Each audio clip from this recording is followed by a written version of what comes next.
ನಿಮ್ಮ ಹಳೆಯ ಚಿನ್ನದ ಒಡವೆನ ಅಧಿಕ ಬೆಲೆಗೆ ಮಾರಬೇಕೆ? ಆಟಿಕಾಗೆ ಕಾಲ್ ಮಾಡಿ 8880 ಅಟ್ಟಿಕಾ ಗೋಲ್ಡ್ ಕಂಪನಿ. ಓಕೆ, ಆನೆ ಪಾಲಿಟಿಕ್ಸ್ ವಿಚಾರಕ್ಕೆ ಸಂಬಂಧಪಟ್ಟಂತೆ ಸ್ವತಃ ಕೇಂದ್ರ ಸಚಿವ ಪ್ರಹ್ಲಾದ್ ಜೋಶಿ ಅವರೇ ಹೇಳ್ತಿದ್ದಾರೆ, ಬೇಡ, ಅವರು ಬಹಳ ನೋವಲ್ಲಿ ಹೇಳಿರಬಹುದು, ಬಟ್ ಅದನ್ನ ಸರಿ ಮಾಡ್ತೀವಿ ಬಿಡಿ, ಅಂತ ನಿರ್ಧಾರಗಳು ಬೇಡ ಅಂತ. ಮೊದಲೇ ಧರ್ಮಸ್ಥಳದಲ್ಲಿ ಏನೇನೋ ಆರೋಪಗಳು, ಪಾಪ ಈಗ ಅದರಿಂದ ಆಚೆ ಬರ್ತಾ ಇದೆ ಆ ಸನ್ನಿಧಾನ, ಮತ್ತಲ್ಲಿ ಹೋಗಿ ಆ ಕಳಂಕ ತರ್ತೀರಿ ನೀವು ಅನ್ನೋದನ್ನ ಕೆಲವರು ಪ್ರಶ್ನೆ ಮಾಡ್ತಿದ್ದಾರೆ. ಸೊ ಇದೇ ವಿಚಾರಕ್ಕೆ ಸಂಬಂಧಪಟ್ಟಂತೆ ಇವತ್ತು ಸುದೀರ್ಘವಾಗಿ ಚರ್ಚೆ ಮಾಡೋಣ. ನಮ್ಮ ಜೊತೆಗೆ ಅತಿಥಿಗಳು ಜಾಯ್ನ್ ಆಗಿದ್ದಾರೆ, ಅವ್ರನ್ನ ವೆಲ್ಕಮ್ ಮಾಡ್ಕೊಳ್ಳೋಣ. ಬಿಜೆಪಿ ವಕ್ತಾರರು ಆದಂತಹ ಗೋವಿಂದ ರಾಜು ಸರ್ ಇದ್ದಾರೆ. ಸರ್ ನಮಸ್ತೆ, ಕಾರ್ಯಕ್ರಮಕ್ಕೆ ಆತ್ಮೀಯ ಸ್ವಾಗತ. ಕಾಂಗ್ರೆಸ್ ವಕ್ತಾರರು ಆದಂತಹ ರಘು ದೊಡ್ಡೇರಿ ಸರ್ ಇದ್ದಾರೆ. ಸರ್ ನಮಸ್ತೆ, ಕಾರ್ಯಕ್ರಮಕ್ಕೆ ಆತ್ಮೀಯ ಸ್ವಾಗತ.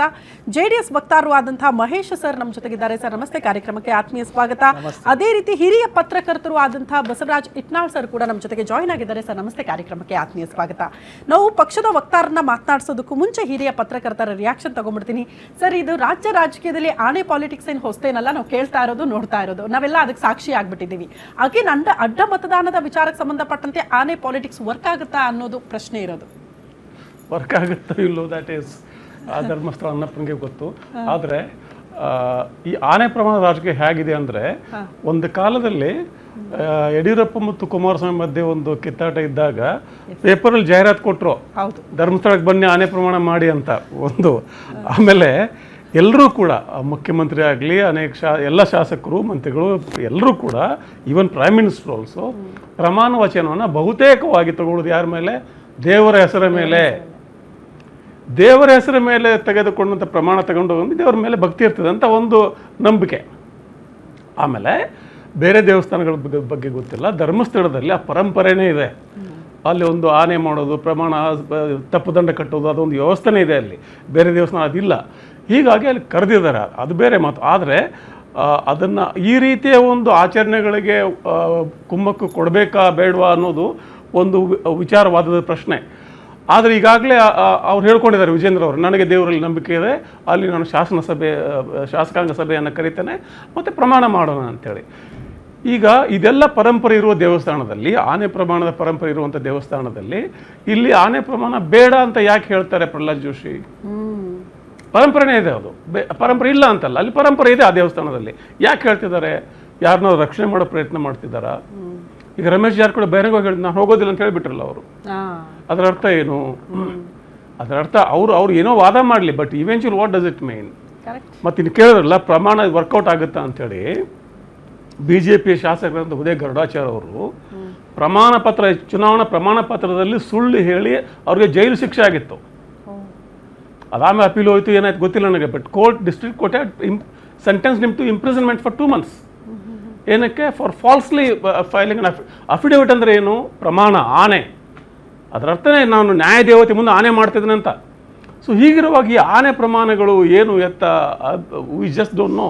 ಬಟ್ ಇವೆಂಚುಲಿ ಒಟ್ಟಾರೆ ಇಂದಲ್ಲ ನಾಳೆ ಬಿ ಜೆ ಪಿಯಲ್ಲಿ ಯಾರು ಅಡ್ಡ ಮತದಾನ ಮಾಡಿದ್ದಾರೆ, ಯಾಕೆ ಮಾಡಿದ್ದಾರೆ ಊಹಿಸೋದು ತುಂಬ ಸರಳ.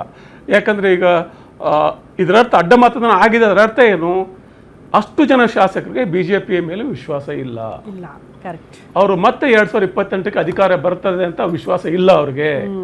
ಯಾಕೆ? ಅನೇಕ ಮೂಲಗಳ ಪ್ರಕಾರ ಡಿ ಕೆ ಶಿವಕುಮಾರ್ ಆಶ್ವಾಸನೆ ಕೊಟ್ಟಿದ್ದೇನು, ನಿಮ್ಗೆ 28 ಟಿಕೆಟ್ ಗ್ಯಾರಂಟಿ, ಅಂದರೆ ಕಾಂಗ್ರೆಸ್ ಬರ್ತದೆ 28ಕ್ಕೆ, ಅದಕ್ಕೆ ನಾವು ಹೋಗ್ತಾ ಇದ್ದೇವೆ. ಅದರ ಅರ್ಥ ಅದೇ ತಾನೇ. ಹೀಗಿರುವಾಗ ಮತ್ತು ಅದ್ರ ಜೊತೆಗೇನೆ ಬಿ ಜೆ ಪಿಯಲ್ಲಿ ವಿಜೇಂದ್ರ ಮತ್ತು ಯತ್ನಾಳ್ ಮತ್ತು ಪ್ರಹ್ಲಾದ್ ಜೋಶಿ ಇತ್ಯಾದಿ ಅಲ್ಲೊಂದು ಅಧಿಕಾರ, ಒಂದು ತಿಕ್ಕಾಟ ಇದೆ. ಆ ಒಂದು ಫಿಶರ್, ಆ ಒಂದು ಒಡಕು ಎಲ್ಲೋ ಈ ಥರದ ಬೆಳವಣಿಗೆ ಕಾರಣ ಆಯಿತಾ? ಮತ್ತು ಆ ಒಡಕನ್ನು ಸರಿಪಡಿಸುವ ಪ್ರಯತ್ನ ಇನ್ನೂ ಆಗ್ತಾ ಇಲ್ಲ. ಆ ಒಡಕನ್ನು ಸರಿಪಡಿಸ್ಬೇಕಂದ್ರೆ 23 ಆತ್ಮವಲೋಕನ ಶುರು ಆಗಬೇಕು. 23ಕ್ಕೆ ಯಾಕೆ ಸೋತ್ರಿ, ಯಾರ ಕಾರಣದಿಂದ ಸೋತ್ರಿ, ಮುಂದೆ ಅದೆಲ್ಲ ಅಲ್ಲಿಂದ ಬಂದು ಇಲ್ಲಿಗೆ ಬರಬೇಕಾಗ್ತದೆ. ಅದು ಅದೆಲ್ಲವನ್ನು ಪಾರ್ಟಿ ಹೈಕಮಾಂಡ್ ಮಾಡ್ತದ? ಈಗಲೂ ರಿಪೋರ್ಟ್ ಕೇಳಿದ್ದಾರೆ, ರಿಪೋರ್ಟ್ ಕೊಟ್ಟಿದ್ದಾರೆ. ಮೊದಲು ಫ್ಯಾಕ್ಟ್ ಫೈಂಡಿಂಗ್, ಜೊತೆಗೆ ಆನೆ ಪ್ರಮಾಣದ ವಿಚಾರದಲ್ಲಿ ಯಾರು ದ್ರೋಹಿಗಳು, ಅದನ್ನ ಇಟ್ಕೊಂಡು ಮುಂದೆ ನಾಯಕತ್ವದ ಪ್ರಶ್ನೆ ಎರಡನ್ನ ಬಗೆಹರಿಸಬೇಕು ಬಿ ಜೆ ಪಿ. ತನ್ನ ಏನಾದರೂ if they want to provide any kind of a fight in 2028. ಯಾಕಂದರೆ ಈಗ ಇರೋದು ಮುಖ್ಯಮಂತ್ರಿ ಡಿ ಕೆ ಶಿವಕುಮಾರ್ ಅವ್ರಿಗೆ ಇವೆಲ್ಲ ಲೆಕ್ಕಗಳು ಗೊತ್ತು. ಏನನ್ನ ಬಿ ಜೆ ಪಿ ಕೇಂದ್ರದಲ್ಲಿ ಮಾಡ್ತಾ ಇದೆಯೋ ಅದನ್ನು ರಾಜ್ಯದಲ್ಲೇ ಮಾಡ್ತಾ ಇದ್ದಾರೆ. ಸೊ ಹೀಗಾಗಿ they know who they are facing. ಹೀಗಾಗಿ they will have to put their act together. ತಮ್ಮ ಮನೆಯನ್ನು ಸರಿಯಾಗಿ ಅವರು ಸರಿಪಡಿಸ್ಕೊಳ್ಬೇಕು. ಅಂದರೆ ಮಾತ್ರ ಒಂದೇನೋ ಅವಕಾಶ ಇದೆ ಅವ್ರಿಗೆ 28ಕ್ಕೆ. ಎಸ್, ಗೋವಿಂದರಾಜು ಸರ್, ಈಗ ತಾನೇ ಹಿರಿಯ ಪತ್ರಕರ್ತರು ಹೇಳಿದ್ದನ್ನೆಲ್ಲ ತಾವು ಕೇಳಿಸ್ಕೊಂಡ್ರಿ. ನನಗೂ ಅದೇ ಇರೋದು.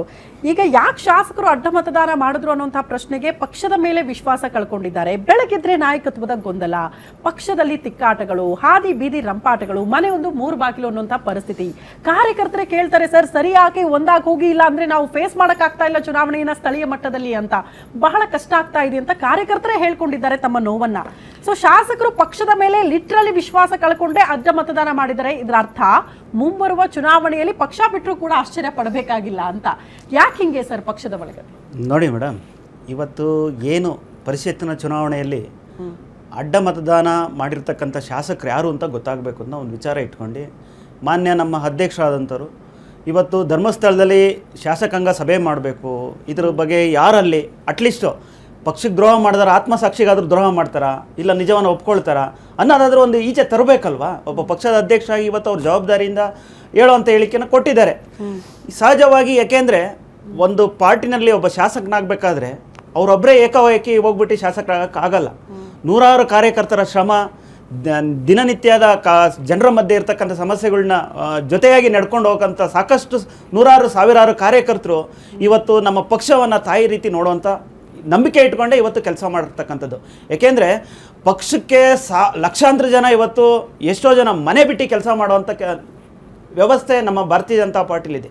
ಇವತ್ತು ಆ ರೀತಿಯ ಗೆದ್ದಂಥ ಒಬ್ಬ ಶಾಸಕ ಅವ್ರಿಗಿಷ್ಟ ಬಂದಂಗೆ ಅವ್ರಿಗೆಲ್ಲೋ ಒಂದು ಕಡೆ ಆಸೆ ಆಮೇಶಗಳನ್ನ ಈಡೇರಿಸ್ಕೊಳ್ಳೋದಕ್ಕೆ ಅವ್ರು ಅಡ್ಡ ಮತದಾನಗಳು ಮಾಡ್ತಾರೆ ಅಂದರೆ ಯಾರು ಒಪ್ಪಿಸ್ಕೊಳಕ್ಕೆ ಸಾಧ್ಯ?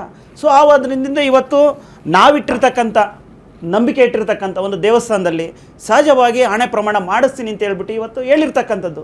ಸೊ ಆ ಒಂದು ವಿಚಾರ ಇಟ್ಕೊಂಡು ಇವತ್ತು ಚರ್ಚೆ ಆಗ್ತಾ ಇದೆ.